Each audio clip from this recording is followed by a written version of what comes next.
Assalamualaikum warahmatullahi wabarakatuh. Kami dari kelompok 7 ingin mempresentasikan makalah kami yang berjudul tentang penilaian otentik. Di kelompok saya ada Adela Alfiana, Elsa Kulina, dan Putri Megawati. Dan di makalah kami itu ada pengertian penilaian otentik, ada ciri-ciri penilaian otentik, ada jenis-jenis penilaian otentik, prinsip-prinsip penilaian otentik, dan juga tujuan dan manfaat penilaian otentik.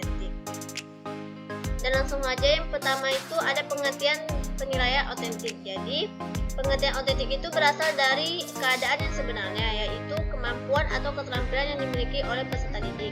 Dan istilah otentik itu dalam Kamus Besar Bahasa Indonesia memiliki arti dapat dipercaya atau asli dan merupakan sinonim dari nyata, valid, atau reliable. Dan salah satu penekanan dalam kurikulum 2013 itu yaitu penilaian otentik itu di mana guru dalam melakukan penilaian benar-benar memperhatikan proses pengukuran berbagai data yang bisa memberikan gambaran perkembangan peserta didik. Dan penilaian otentik itu bisa disebut juga dengan authentic assessment atau otentik. Dan itu merupakan suatu bentuk penilaian yang mengukur kinerja nyata siswa. Dan kinerja itu yaitu bermaksud adalah artinya aktivitas dan hasil aktivitas yang diperoleh siswa selama pembelajaran berlangsung. Dan penilaian otentik itu berkaitan dengan upaya pencapaian kompetensi. Dan kompetensi itu merupakan kompetensi sikap, pengetahuan, dan keterampilan yang diunjuk kerjakan dalam kegiatan berpikir dan bertindak dalam suatu persoalan yang dihadapinya. Dan yang kedua itu adalah jenis-jenis penilaian otentik. Jadi jenis-jenis penilaian otentik itu yang pertama ada penilaian kinerja, penilaian proyek, penilaian portofolio, penilaian tulis, penilaian kompetensi diri, dan penilaian diri. Dan jadi yang pertama itu penilaian kinerja. Jadi penilaian kinerja itu penilaian yang sebisa mungkin melibatkan partisipasi peserta didik, khususnya dalam proses dan aspek-aspek yang akan dinilai. Guru juga dapat melakukan dengan meminta para peserta didik menyebutkan unsur-unsur proyek atau tugas yang akan mereka gunakan untuk menentukan kriteria penyelesaian. Dan bentuk caranya merekam hasil penilaian berbasis itu yaitu yang pertama daftar cek. Daftar cek itu yaitu checklist. Dan yang kedua catatan anekdot atau narasi yaitu anekdotal atau naratif record. Dan yang ketiga itu skala penilaian atau rating scale. Nah, yang keempat itu memori atau ingatan atau disebut juga dengan memori upload. Yang kedua itu ada penilaian proyek. Jadi penilaian proyek itu kegiatan penilaian terhadap tugas yang harus diselesaikan oleh peserta didik menurut periode atau waktu tertentu. Dan ada 3 hal yang perlu diperhatikan dalam penilaian proyek ini. Yang pertama, keterampilan peserta didik itu dalam memilih topik, mencari dan mengumpulkan data, memberi makna atas informasi yang diperoleh dan menulis laporannya. Dan yang kedua itu kesesuaian atau relevansi materi pembelajaran dengan pengembangan sikap, keterampilan, dan pengetahuan yang dibutuhkan oleh peserta didik. Dan yang ketiga itu keaslian sebuah proyek pembelajaran yang dikerjakan atau dihasilkan oleh peserta didik. Dan ketiga itu ada penilaian portofolio. Jadi penilaian ini merupakan penilaian berkelanjutan yang didasarkan pada kumpulan informasi yang menunjukkan perkembangan kemampuan peserta didik dalam satu periode tertentu. Dan pada dasarnya itu penilaian ini melihat karya peserta didik dalam suatu periode atau per minggu, per bulan, per semester, dan sebagainya. Nah, itu akan dijadikan sebagai informasi yang menunjukkan kemajuan siswa setelah mengikuti pembelajaran. Yang keempat itu ada penilaian tertulis. Jadi tertulis itu sering dengar dan bentuknya itu uraian atau esai menuntut peserta didik mampu mengingat, memahami, mengorganisasikan, menerapkan, menganalisis, dan sebagainya atas materi yang sudah dipelajarinya. Dan tes tertulis ini bentuk mungkin bersifat komprehensif sehingga mampu menggambarkan makna sikap, pengetahuan, dan keterampilan. Dan yang kelima itu penilaian kompetensi diri. Jadi penilaian kompetensi itu merupakan penilaian kompetensi sikap melalui observasi dan penilaian diri atau sering disebut dengan self assessment dan penilaian teman sejawat atau per evaluation oleh peserta didik dan jurnal.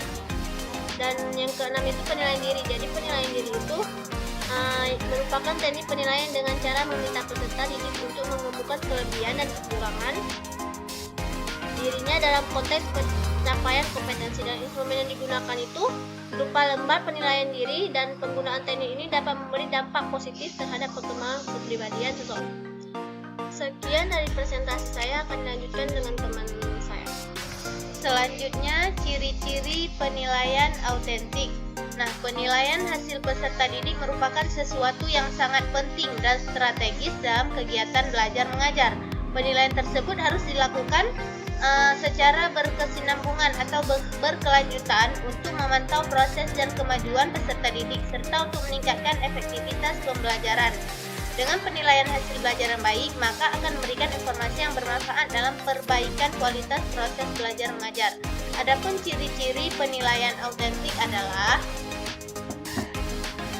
yang pertama yaitu harus mengukur semua aspek pembelajaran, yakni kinerja dan hasil produk. Kemudian yang kedua, dilaksanakan selama dan sesudah proses pembelajaran berlangsung. Nah, jadi ciri-ciri penilaian ini dilakukan selama proses sebelum dan sesudah pembelajaran berlangsung. Kemudian menggunakan berbagai cara dan sumber. Nah, dia menggunakan cara dan sumber-sumber tersebut. Dan tes hanya salah satu alat pengumpul data dan penilaian. Kemudian tugas-tugas yang diberikan kepada peserta didik mencerminkan bagian-bagian kehidupan peserta didik yang nyata di setiap hari. Jadi tugas yang diberikan itu berupa bagian kehidupan mereka sehari-hari. Mereka harus dapat menceritakan pengalaman dan kegiatan yang mereka lakukan setiap harinya.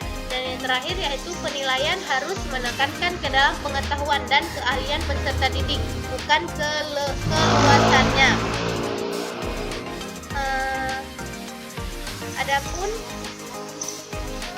Adapun penilaian autentik guru ini hendaknya memenuhi kriteria. Adapun yang kriterianya yang pertama yaitu dilakukan secara menyeluruh untuk menilai masukan, proses, dan keluaran pembelajaran. Kemudian terpadu dengan pembelajaran. Selanjutnya menilai kesiapan, proses, dan hasil belajar peserta didik secara utuh. Lalu meliputi ranah sikap, keterampilan, dan pengetahuan seperti psikomotorik, afektif, dan pengetahuan. Kemudian relevan dengan pendekatan ilmiah dalam pembelajaran. Nah, pembelajaran penilaian peserta didik sesuai dengan kompetensi yang akan dicapai dan berdasarkan prinsip-prinsip penilaian. Kemudian pelaksanaan penilaian peserta didik harus secara profesional, terbuka, dan efektif dan efisien sesuai dengan konteks sosial budaya. Kemudian pelaporan hasil penilaian peserta didik secara objektif dan informatif. Kemudian prinsip-prinsip penilaian autentik. Evaluasi hasil belajar dikatakan berhasil dengan baik apabila dalam pelaksanaan berpegang pada prinsip. Nah, adapun prinsip-prinsip penilaian autentik itu ada 3 ya. Yang pertama prinsip keseluruhan, prinsip keseimbangan, dan prinsip objektivitas. Dalam penilaian autentik, gambaran perkembangan belajar siswa harus diketahui oleh guru agar guru mengetahui proses belajar yang telah terlaksana.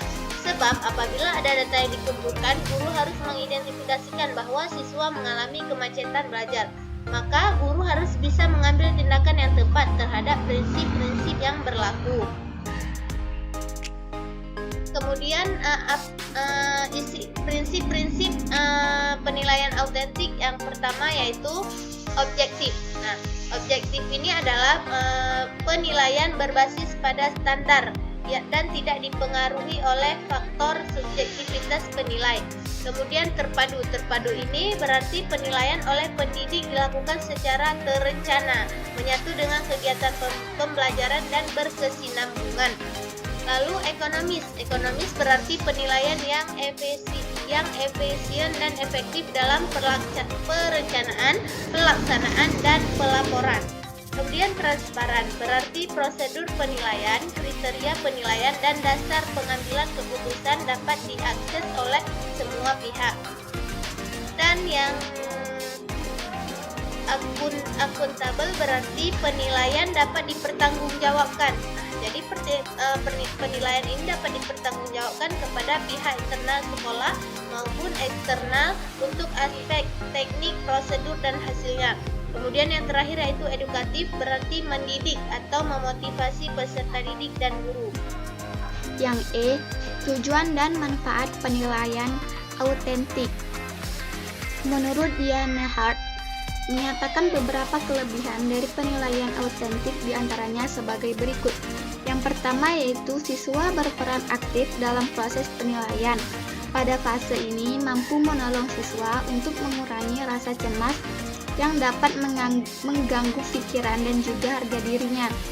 Yang kedua yaitu tugas yang digunakan dalam penilaian autentik lebih menarik sesuai dengan kehidupan sehari-hari. Yang ketiga yaitu sifat lebih positif terhadap sekolah dan belajar dapat berkembang dengan baik. Yang keempat yaitu penilaian autentik lebih menekankan siswa untuk belajar mengajar. Selanjutnya ada tujuan dari penilaian autentik sebagai berikut. Pertama, guru dapat melacak kemajuan siswa dengan melakukan penilaian. Yang kedua, guru dapat melakukan dengan menggunakan penilaian bagi siswanya apakah sudah mencapai kompetensi sesuai yang diharapkan atau belum.